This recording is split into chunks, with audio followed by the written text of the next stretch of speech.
الحمد للہ وکفا والصلاة والسلام علی من لا نبی بعدہ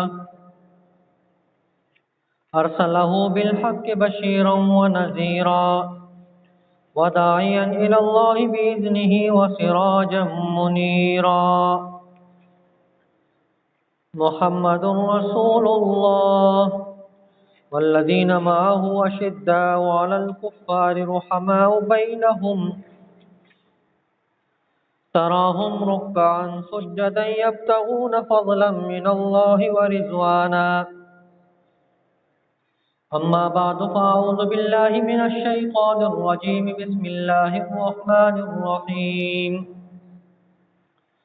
وإذ يعدكم الله إحدى الطائفتين أنها لكم وتودون أن غير ذات الشوكة تكون لكم ويريد الله أن يحق الحق بكلماته ويقطع دابر الكافرين ليحق الحق ويبطل الباطل ولو كره المجرمون آمنت بالله صدق الله العظيم وبلغنا رسوله النبي الكريم ونحن على ذلك لمن الشاهدين والشاكرين والحمد للہ رب العالمین۔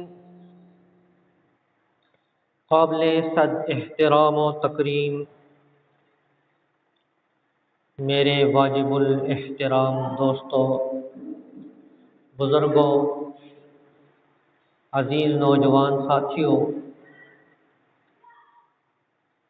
میں نے قرآن مجید فرقان حمید کی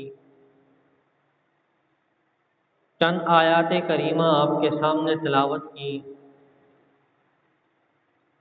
دعا ہے کہ اللہ رب العزت مجھے حق اور سچ کہنے کی توفیق عطا فرمائے۔ سننے اور سنانے کے بعد مجھ ناچیز کو اور آپ بزرگوں کو عمل کرنے کی توفیق عطا فرمائے۔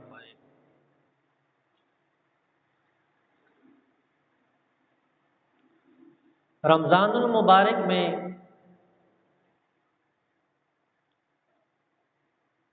خصوصیات کے ساتھ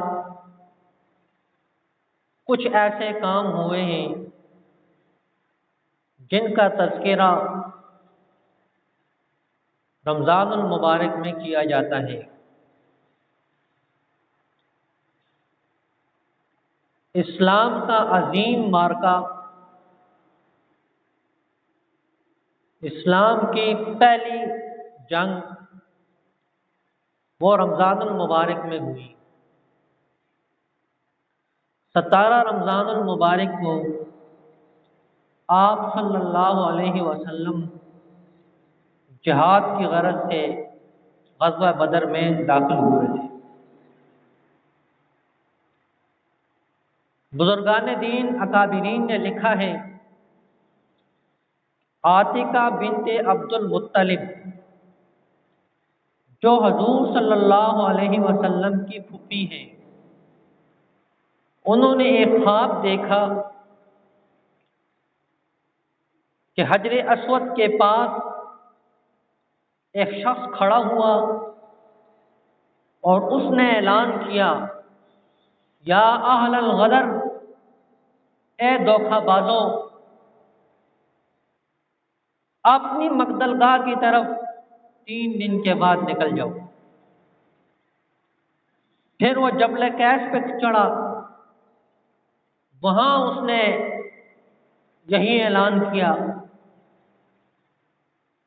تو ایک جمع غفیر اس کے سامنے جمع ہو گیا اور اس نے ایک بڑا پتھر اٹھایا اور پتھر جب اس نے پھینکا وہ ریزہ ریزہ ہو گیا اور قریش کے تمام گھروں میں اس کا ذرہ ذرہ پہنچ گیا۔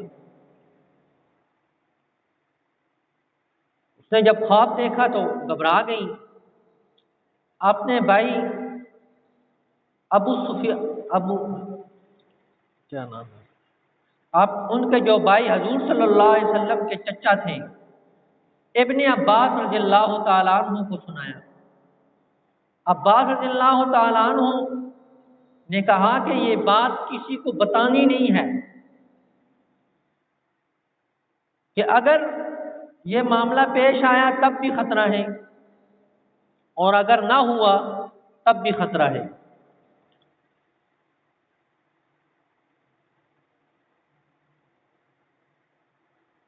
عباس رضی اللہ تعالیٰ عنہ گھر سے نکلے، ان کا دوست تھا ولید، اس کو جا کے بتایا کہ ہمارے گھر میں ایک خاتون نے یہ خواب دیکھا ہے، اور تاکید کی کہ کسی کو بتانا نہیں۔ مکی حجازی صاحب کہتے ہیں کہ وہ سب سے بڑا بیوقوف ہے کہ جو کسی کو کہے کہ یہ بات میں آپ کو بتا رہا ہوں لیکن کسی کو بتانا نہیں، یہ سب سے بڑا بیوقوف ہے کہ خود تو راز نہیں رکھ سکا، دوسرے سے توقع رکھتا ہے کہ راز رکھنا۔ اس نے اپنے والد کو بتا دیا، والد نے پورے قبیلے کو بتا دیا۔ تو عباس رضی اللہ تعالیٰ عنہ فرماتے ہیں کہ میں بیت اللہ میں داخل ہوا تو وہاں انہوں نے ایک مشورہ گاہ بنایا ہوا تھا، وہاں سارے کفار جمع ہیں۔ ایک آدمی بھیجا کہ طواف کے بعد تو نے میرے پاس آنا ہے۔ طواف کے بعد جب وہاں پہنچے تو ابو جہل لعین کہنے لگا کہ عباس، بنو ہاشم نے یہ کیا تماشا بنایا ہے؟ پہلے تمہارے مرد نے اعلان کیا نبوت کا، اس سے ہم تنگ تھے، اب تمہارے گھر میں عورتوں نے بھی دعوے کر دیے ہیں۔ اگر 3 دن میں یہ کام نہ ہوا تو میں پورے علاقے میں گھوم کر یہ کہہ دوں گا کہ یہ گھرانہ اکذب القذائب ہے، کہ جھوٹوں کا یہ پلندہ ہے۔ اب اللہ کو کچھ اور منظور تھا۔ ادھر سے آپ صلی اللہ علیہ وسلم نے صحابہ سے کہا کہ دیکھو جو لشکر گیا تھا شام وہ کہاں پہنچا ہے، اور اس کے اوپر تم حملہ کر دو۔ وہ لوگ نکلے، صحابہ اکرام باہر بدر کے قریب پہنچے۔ ادھر سے ابو سفیان کو بھی خطرہ لگ گیا کہ یہ نہ ہو ہمارے اوپر کوئی حملہ کر دے۔ وہ بھی نکلا تو 2 عورتیں بیٹھی ہوئی تھی کنویں کے پاس، ادھر سے اس نے پانی پیا۔ وہ آپس میں باتیں کر رہی تھی کہ میرا ہار گم ہو گیا ہے، تیری وجہ سے گم ہوا ہے، کہاں گیا؟ تو اس دوسرے نے کہا کیا ہو گیا، تھوڑا سا چھوٹا سا تو ہار تھا، ابھی ادھر سے قافلہ گزرے گا نیا خرید کے دے دوں گی۔ ابو سفیان نے سنا تو اس کو بھی لالے پڑ گئے، تو پوچھا آپ کو کیسے اندازہ ہوا کہ یہاں سے قافلہ گزرے گا؟ تو انہوں نے کہا 2 آدمی ادھر سے گزرے، انہوں نے آپس میں باتیں کی کہ یہاں سے قافلہ گزرے گا۔ وہ تھا بڑا چالاک، کہا جی وہ کدھر بیٹھے تھے؟ کہا وہ سامنے سواریاں رکھی تھیں اور اس درخت کے نیچے بیٹھ گئے تھے۔ ابو سفیان وہاں گیا، اس نے مینگڑیاں اٹھائیں، اس کو توڑا تو بیچ میں سے کھجور کی گٹلی نکلی۔ اس نے کہا اچھا، پورے علاقے میں کھجوریں مدینہ منورہ میں زیادہ ہیں اور وہی لوگ اپنے جانوروں کو، اونٹوں کو کھجوریں کھلاتے ہیں، لہذا یہ آپ صلی اللہ علیہ وسلم ہمارا تعاقب کر رہے ہیں۔ اب یہاں کفار یہود و نصارہ ایک اعتراض کرتے ہیں، عموماً آپ لوگ ٹی وی پہ سنتے ہیں، کیونکہ ہمارا ایمان ٹی وی ہے، ہم سب کا ایمان ٹی وی ہے، ٹی وی پہ جو کچھ آ جاتا ہے ہم کہتے ہیں جی بالکل سچ ہے، اور مولوی صاحب چاہے جتنا مرضی شور مچائیں جی اس بیچارے کو کیا پتہ ہے، مسجد میں بیٹھا ہوا ہے۔ تو ٹی وی کے اوپر تمہارا ایمان ہے، تو ٹی وی پہ لوگ کہتے ہیں جی یہ دیکھو جی مسلمان قافلے لوٹتے ہیں، قافلے لوٹتے ہیں جی، آپ صلی اللہ علیہ وسلم نے قافلہ لوٹا ہے۔ اب اس بدبخت کو یہ پتہ نہیں کہ آپ صلی اللہ علیہ وسلم پہ انہوں نے کتنا ظلم کیا ہے۔ گھر میں رہنا ان کے لیے مشکل ہو گیا تھا، در بدر کر دیا انہوں نے، یہاں تک کہ ان کو مکہ سے مدینہ منورے پہ جانے پہ مجبور کر دیا ہے، مال اسباب ان سے چھین لیا، سب کچھ چھین لیا، یہاں تک کہ ان کے بچوں کو صحابہ اکرام کے اور ان کی گھر والیوں کو جو ہے قبضہ میں لے لیا۔ اور جب وہ ان کا قافلہ لوٹتے ہیں کہ ہمارا اتنا ساز و سامان ان کے پاس ہے، تو کہتے ہیں یہ دیکھو یہ دہشت گرد ہیں، یہ دہشت گرد ہیں، لوگوں کا سامان لوٹتے ہیں، تمہیں شرم نہیں آتی؟ تمہارا کتا مر جائے تو تم شور مچاتے ہو، تمہارا معمولی سا آدمی مر جائے تم شور مچاتے ہو، اور مسلمانوں کو تم ذبح کر دیتے ہو، تمہیں پرواہ نہیں ہوتی ہے۔ تو آپ صلی اللہ علیہ وسلم نے دو آدمی بھیجے تھے۔ ابو سفیان رضی اللہ تعالیٰ عنہ اس وقت مسلمان نہیں تھے، وہ پلٹا، اس نے ایک آدمی دوڑایا، اس کا نام تھا دمدم۔ کیا نام تھا بھائی؟ دمدم۔ یہ دمدم ہر علاقے میں ہوتا ہے، پختوں کے ورتوئی ڈم ڈم، اس کا نام تھا دمدم۔ تو اس کو دوڑایا کہ جاؤ مکے میں اعلان کرو قافلہ لوٹ لیا گیا ہے۔ اب وہ جب وہاں پہنچا تو اس نے اونٹ کو زخمی کر دیا، خون اپنے جسم پہ لگا دیا اور دوڑ رہا ہے، کہتا ہے یا مدد یا مدد یا مدد یا غوث یا غوث، اور چیختا چلا رہا ہے، جا رہا ہے۔ لوگوں کا ایک سمندر اس کے پیچھے ہے، وہ بھاگے جا رہا ہے، اور اتنا بے وقوف آدمی کھڑا بھی نہیں ہوتا کہ کسی سے بات کروں، بھاگے جا رہا ہے، بھاگے جا رہا ہے، یہاں تک کہ وہ بیت اللہ کے دروازے پہ پہنچ گیا۔ وہاں کھڑا ہو کر کہتا ہے کہ قافلہ لوٹ لیا گیا ہے، مشکلات میں پڑ گئے ہیں، ابو سفیان پکڑا جائے گا، مشکل میں ہے۔ اب اس وقت تمام کفار جمع ہو گئے، تمام کفار جمع ہو گئے، اور انہوں نے تہیہ کیا کہ ہم پیچھے نہیں ہٹیں گے۔ اس زمانے میں یہ ایک دستور تھا، ایک قبیلے کا آدمی انہوں نے قتل کیا ہوا تھا، عرب والوں نے، انہیں خطرہ ہوا کہ ہم سب نکلیں گے تو ہمارا پیچھے مکے پہ کوئی حملہ نہ کر دے۔ تو شیطان ایک قبیلے کے سردار کے شکل میں پہنچ گیا اور جا کر کہتا ہے کیا بات ہے؟ ہم سب جا رہے ہیں، پیچھے سے حملہ نہ ہو جائے۔ اس نے کہا اس کار خیر میں میں بھی تمہارے ساتھ ہوں۔ آپ دیکھیں جب بھی کوئی الٹا کام ہوتا ہے تو سب اچھے اچھے لوگ جمع ہو جاتے ہیں، اچھے اچھے لوگ جمع ہو جاتے ہیں سارے کہ جی اچھا کام ہو رہا ہے۔ تو شیطان نے کہا تم بھی اچھے کام کے لیے جا رہا ہوں، میں تمہارے ساتھ ہوں، پیچھے میں پہرا دوں گا، مکے پہ کوئی حملہ نہیں کرے گا، آپ سب نکل جائیں۔ وہ سب کے سب سردار نکل گئے، اور یہاں تک کہ انہوں نے عورتوں کو بھی ساتھ لیا۔ یہ غیرت کا مادہ ان لوگوں میں بھی تھا، قتل کو معاف نہیں کیا کرتے تھے۔ وہ نکلے، تمام کے تمام قبیلہ نکلا، اور عورتیں بھی نکلیں، اور شاعرہ عورتیں مغنیات وہ بھی ساتھ نکلی، اور شعر پڑھتے جا رہے ہیں، اور ایسے شعر پڑھ رہے تھے کہ جس سے ان کے جذبے بڑھ رہے ہیں۔ اور پھر آدمی جتنا کمزور ہوتا ہے وہ عورتوں کے سامنے اور اپنی بیوی کے سامنے کمزور نہیں ہوتا، وہ کوشش کرتا ہے میں ذرا بہادر ہو کے۔ وہ جب لڑکیوں کو دیکھتے تھے ان کو اور جذبہ آتا، اور جذبے کے ساتھ آگے بڑھتے، یہاں تک کہ ایک جگہ پہ پہنچے، ابو سفیان نے راستہ بدلا اور سیدھا مکے میں پہنچ گیا۔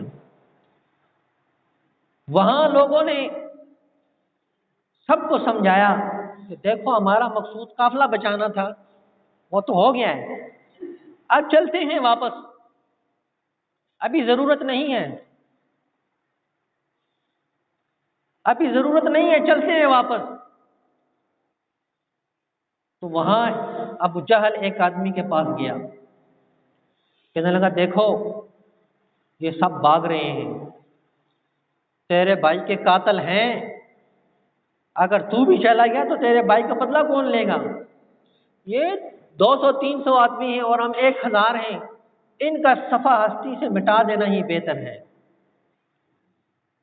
اب اس نے کپڑے پھاڑے، کھڑا ہو گیا، کہنے لگا تم بڑے جو ہے بے وفا لوگ ہو، دھوکے باز ہو۔ میں نے کہا بتاؤ تو صحیح کیا ہوا ہے؟ کہنے لگا تمہارا بھائی مرتا تو تم ضرور بدلہ لیتے، میرا بھائی مرا ہے اس لیے تم کہتے ہو ہم واپس چلتے ہیں، تم تو بے وقوف لوگ ہو، تم جو ہے بے وفا لوگ ہو۔ انہوں نے کہا ہم نہیں پیچھے ہٹتے، میدان میں چلے گئے۔ اب آپ صلی اللہ علیہ وسلم کو بھی پریشانی لائق ہوگی کہ جو مقصود تھا ہمارا وہ تو نہیں ہوا۔ آپ صلی اللہ علیہ وسلم نے صحابہ کو جمع کیا، جمع کرنے کے بعد فرمایا کہ کیا کرنا چاہیے، مقابلہ کرنا چاہیے یا نہیں؟ ابو بکر صدیق رضی اللہ تعالیٰ عنہ نے جواب دیا کہ ان کافروں کا مقابلہ کیا جائے۔ آپ صلی اللہ علیہ وسلم نے فرمایا ٹھیک ہے بیٹھ جاؤ۔ دوبارہ اعلان کیا، پھر جواب دیا صحابی نے، فرمایا بیٹھ جاؤ۔ تیسری مرتبہ پھر اعلان کیا، پھر ایک صحابی نے جواب دیا، تو انصار کو پتہ چل گیا کہ آپ صلی اللہ علیہ وسلم ہم سے جواب لینا چاہتے ہیں۔ سعد رضی اللہ تعالیٰ عنہ کھڑے ہوئے، فرمایا یا رسول اللہ صلی اللہ علیہ وسلم آپ کا منشا یہ ہے کہ ہم جواب دیں؟ کہا ہاں آپ کی منشا ہے۔ کیوں؟ کہ آپ صلی اللہ علیہ وسلم کے ساتھ مکہ میں معاہدہ ہوا تھا کہ اگر کوئی مدینے میں آپ پہ حملہ کرے گا تو ہم آپ کی حفاظت کریں گے، آپ کے قریب کوئی نہیں آئے گا، اب تو مدینے سے باہر نکل آئے ہیں۔ تو اس وقت سعد رضی اللہ تعالیٰ عنہ نے کہا یا رسول اللہ جیسے آپ حکم کریں گے ویسے ہی ہم کریں گے، اگر آپ نے کہا ان سے لڑو ہم لڑیں گے، یہاں تک کہا کہ اگر آپ کہیں کہ پہاڑ کے ساتھ ٹکرے مارو تو ہم اس کے لیے بھی تیار ہیں۔